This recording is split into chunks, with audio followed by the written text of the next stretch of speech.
Okay, the topic of today is I inherited a house, but what do I do with it? Should I sell it? Should I rent it? What should I do? First of all, before we even jump into it, we are sending our condolences and prayers out to anybody that has lost a family member or a friend or whoever, and you've had to inherit a home from that because of losing that family member. On top of that as well, we do offer services where we actually help purchase the home or help anybody that's actually inherited a home find their different options on how to basically either sell the home or rent the home out themselves. So this video right here is going to give you a few different actionable steps you can take to see if you want to sell your home or if you want to rent your home. There's a lot of different options, and hopefully from this video you can figure out which best fits you.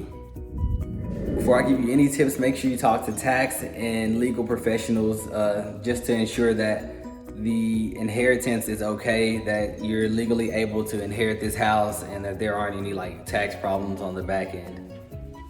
So once you've done that, then you can go and you can make sure that there aren't any type of loans on the house. If there is a loan on the house, you need to talk to the bank, because sometimes the banks will allow you to assume the loan, and sometimes they won't. So if they don't, then a lot of times you have to go back and you have to refi out with a different loan.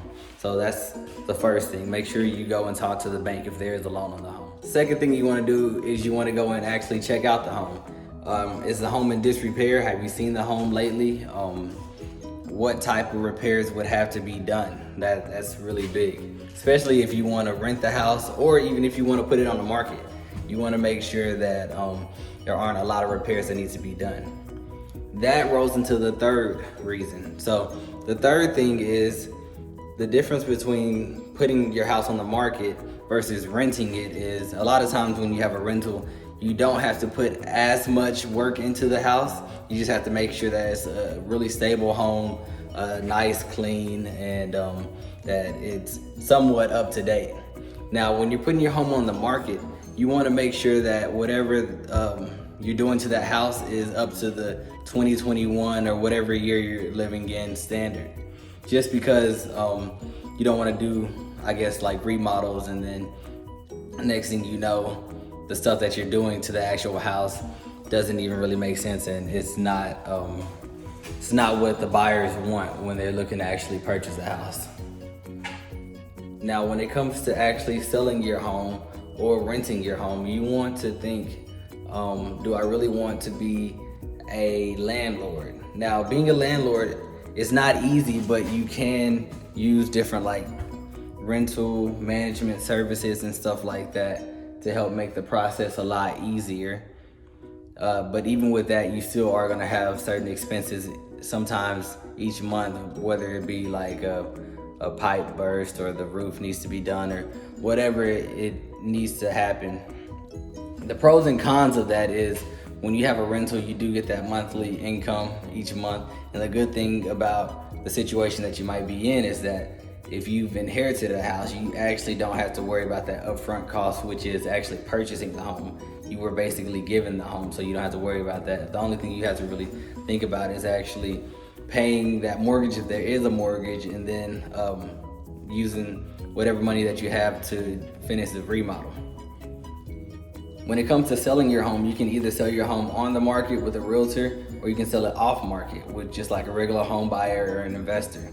Now, I've already gone over certain pros and cons of selling it on market versus off market, but the simplest way to explain it is that when you're putting your home on the market, you're usually going to get more money for it.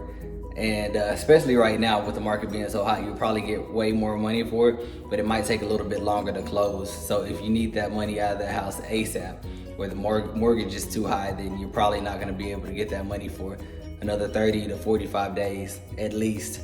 Now, when you're selling it off market to just a regular home buyer, then you're able to sell sometimes as fast as we've closed on homes as fast as I think 5 to 7 days before. So that's a pro for that. Any of these options, renting, putting it on the market, or selling it to a direct home buyer, it can be great. Now, if you want the monthly cash flow, then you can use it as a rental. But if you want to try to get the most out of your money, then you can put it on the market. If you need to get sold right now, then you can sell it to a direct home buyer, whichever is best for you. Now, if you are interested in doing any of these three, you can go to our website, www.nowpropertyinvest.com, and we do help people that are in need of either trying to put their home up for rent, or put their home on the market, or us buying it directly. So we do it all, really. We're a one-stop shop for anything and everything real estate. So go to our website, www.nowpropertyinvest.com.